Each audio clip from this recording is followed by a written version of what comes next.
Hi, I'm Tom from TOMKAT Pedals, and we're in lovely Nashville, Tennessee at Summer NAMM. Okay, so talk me through some of your pedals.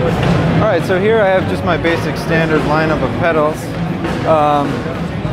Here we have a germanium tone bender. It's modeled after the Mark II Sola Sound tone bender.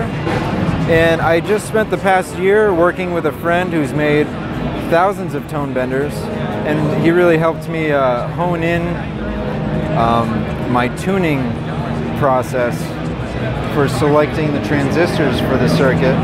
So I think now more than ever it sounds even better than it has in the past. And I also added a little switch here to cut out some of the bass, because with a lot of germanium fuzz it can get pretty muddy. So flipping it up just cuts some of the bass and lets you rip your solos a little bit better. Then over here we have the killer, which is basically a silicon fuzz face. Just an overall good fuzz. I have like a love-hate relationship with it. Sometimes I'm like, what is this pedal? You know? Who's gonna buy this? And then after that, a bunch of people will buy it and give me rave reviews about it. So it's hanging around. Over here is a Ripper Octave Fuzz. It's modeled after the Ibanez Standard Fuzz. Some people say that Pete Townsend used the Standard Fuzz as well as the Super Fuzz. You know, I'm not sure if that's true, but I like to believe that he used the Standard Fuzz. It was one of like the first fuzzes I fell in love with. So this is my version of that.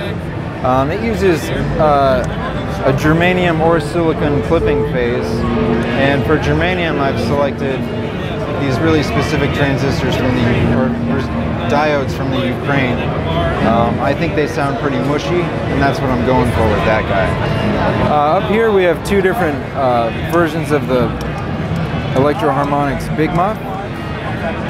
There's a white version, which not that many people know about. It's more like geared toward bass. It's pretty woofy, very similar to like a Civil War style Big Muff.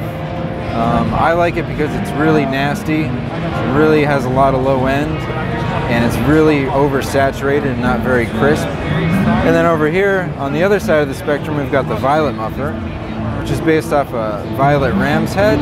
I gave it a little bit extra mids, and I gave it a lift switch, which cuts out the first pair of clipping diodes, which adds what kind of sounds like a clean blend into it. Basically, if you've got the sustain cranked, you flip up the lift switch, it adds like just a big amount of girthy balls to the tone. And if you like low end, it'll really rumble your pants.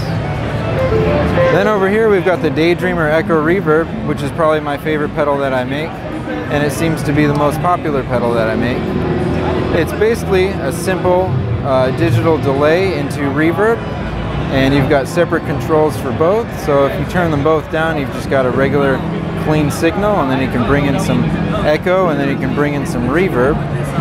And then if you hold down this switch, it goes into a self-oscillation mode, and these little LEDs here let you know that's happening. And then when you let go, it fades out. It's a great pedal.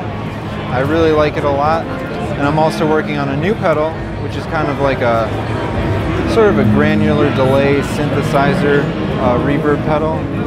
So I'll keep you guys posted on that. And it's been great talking with you here at Summer NAMM in Nashville, Tennessee.